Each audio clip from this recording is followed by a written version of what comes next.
최원의 귀전 명상.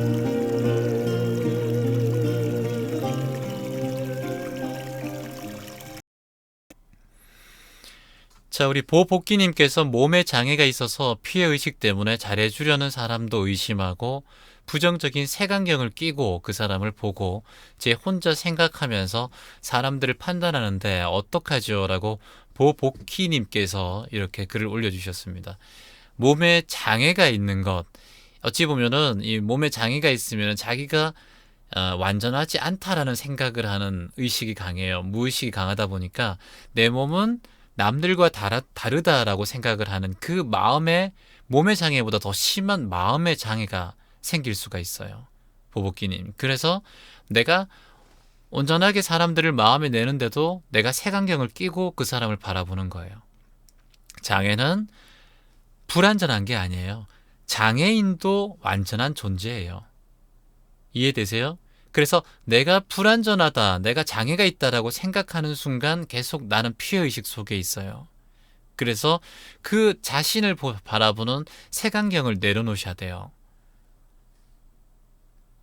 그래서 우리가 채화님 어떻게 하면 깨달음을 얻을 수 있어요? 명상으로 어떻게 해서 깨달음을 얻을 수 있습니까? 이런 질문들이 많이 있습니다.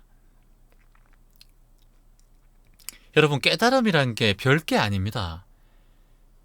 우리가 원효대사가 중국의 깨달음을 얻기 위해서 가다가 동굴에서 우연히 잠을 자게 되잖아요. 잠을 자잖아요. 잠을 자다가 해골물을 먹게 되잖아요. 근데 그 밤에는 그 물을 마셔봤는데 정말 맛있고 꿀맛이었는데 그 다음날 다시 한번 잠을 자러 그 동굴 속에 들어갔는데 알고 보니까 깨보니까 그게 그 물이 해골물이었단 말이야. 그 순간 토를 하면서 그 해골물을 그대로 토를 하면서 밖으로 튀어나왔단 말이에요. 자, 이걸 보면 뭔가요? 이 순간 원효대사가 깨쳤잖아요. 깨달음을 얻었잖아요. 그게 뭡니까, 여러분? 바로 내 마음이 짓는 상이 세상을 바라보는 마음이구나. 그래서 이 상을 짓는 순간 내 삶은 그대로 아까 우리 지수님께서 얘기했지만 비교하잖아요. 부자와 비교하는 사람이 되면은 내가 항상 부자가 될 때까지 불행하게 살아요.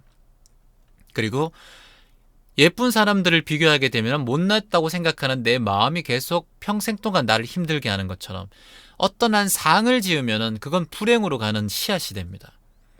이 모든 게 마음이 내는 구조라는 걸 깨닫는 유식을 알아차리면 그것이 올곧이 내가 삶을 걸어 나갈 수 있는 기준이 되는 거예요. 그래서 우리가 항상 얘기하지만 제법이 무하고 제상이 무상인 거죠. 세상의 모든 상들은 무상, 상이 없습니다. 상을 짓는 순간 우리는 그대로 지옥 속에 빠집니다. 내가 어떤 내 표준으로 지어지는 상, 이 상, 내가 장애인이라는 상, 그리고 저 사람이 비장애인이라는 상, 이걸 짓고 바라보기 때문에 나는 피해의식이 생기고 계속 비교하게 되고 사람들을 의심하게 되고. 근데 난 온전한 완전한 존재입니다, 여러분. 작은 날파리 하나라도, 작은 티끌 하나라도 그 자체로는 완전한 존재인 거예요.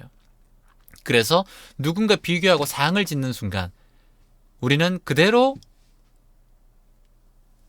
하루하루 고통의 삶밖에 살 수 없습니다. 원효대사가 그 먹었던 맛있는 물이 마음의 상을 지었을 때는 그냥 맛있는 물이었다 생각했지만 그걸 딱 보는 순간, 해골을 보는 순간 그대로 구토를 했다라는 건 또 마음의 상을 짓는 거죠. 똑같은 물인데 내 마음이 이것을 맑은 물이라 생각하는 거, 해골물이라 생각하는 거, 이거 하나에 내가 몸이 반응을 하는 거예요.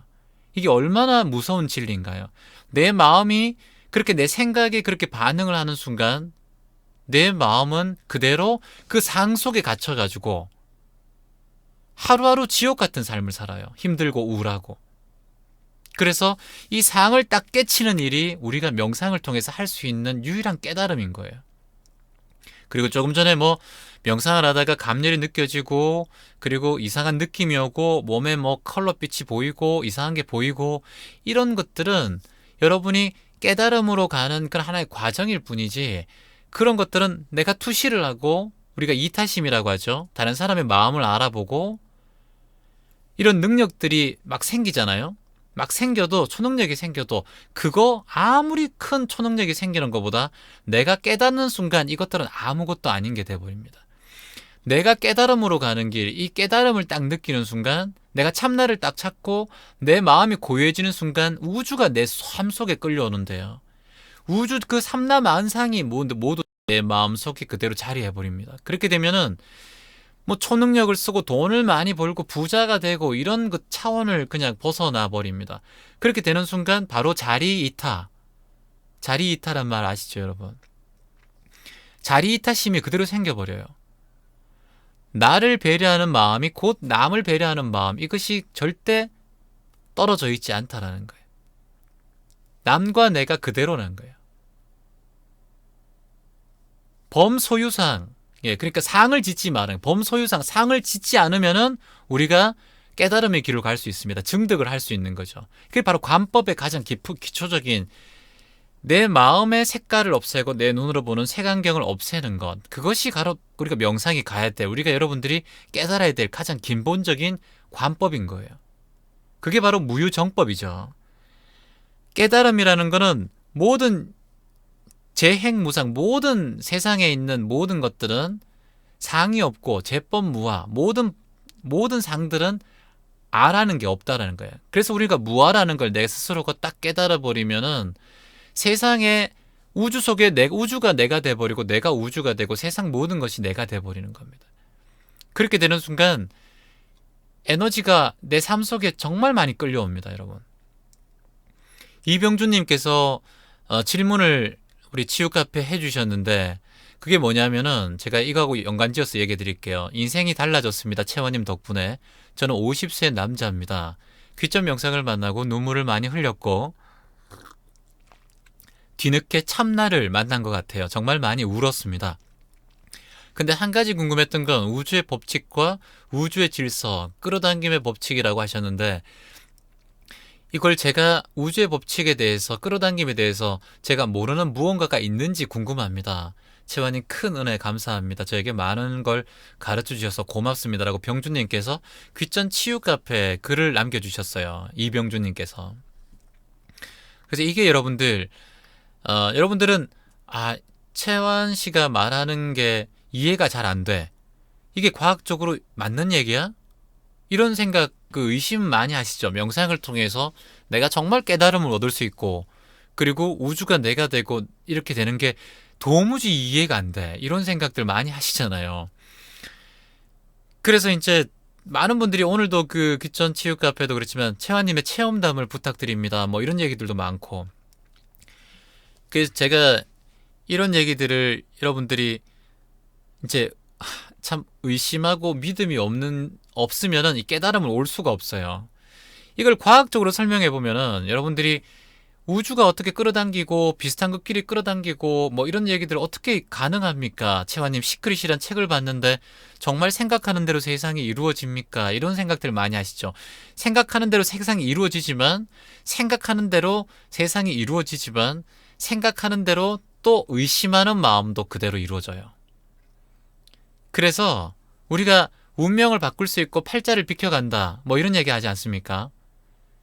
제가 얼마 전에도 템플스테이에서도 얘기했는데, 팔자를 비켜가는 방법, 운명을 비켜가는 방법, 정말 내 삶을 바꿀 수 있는 방법, 생각대로 할 수 있는가? 채화님, 나는 팔자를 믿고 사주팔자를 믿습니다, 이런 말들 많이 하고, 팔자가 좋지 않은데 이런 질문들 많이 해요. 그러면 자, 팔자라고 봅시다. 사주팔자. 사주가 뭔가요? 그러면 생년월일 아닙니까, 여러분? 명리학에서 보면. 그리고 팔자, 그리고 뭐 우리가 세계 인생의 기둥을 이제 사주라고 하죠. 이거 명리학에서 보면은 또 사주팔자.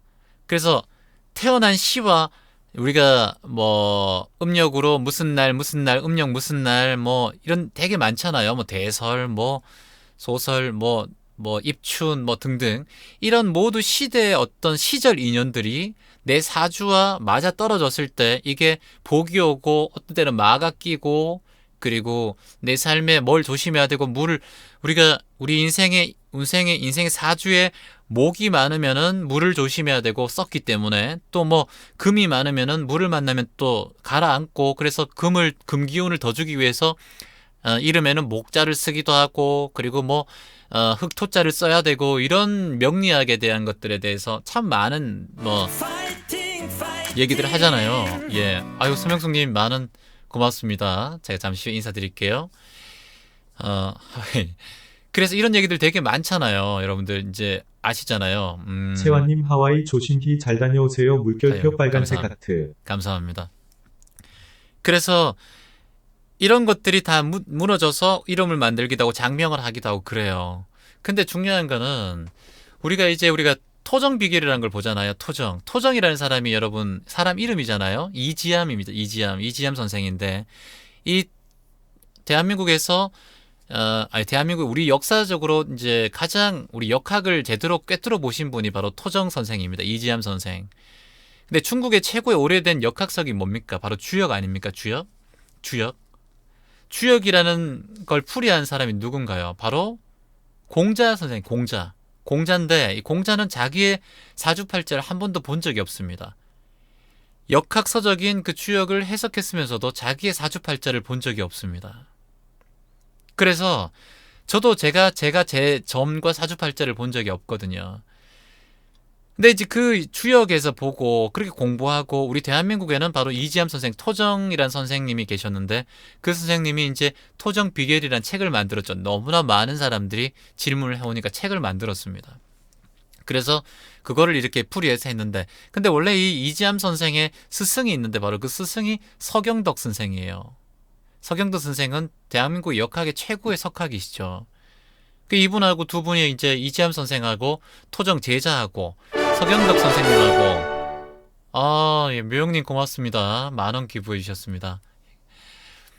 여행을 가게 된 거죠. 여행을 갔는데 충청남북도 지역에 가다가 작은 고개를 이렇게 넘는데 한 포졸이 가로막는 거예요.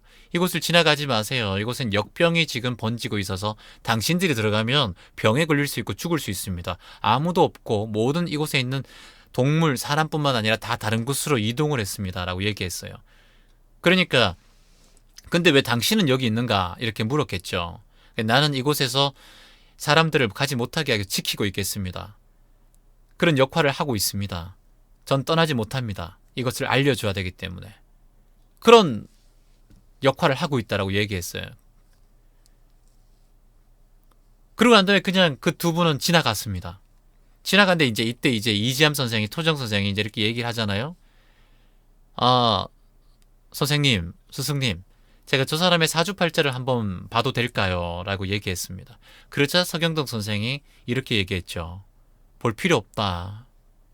저런 사람은 운명도 비켜간다.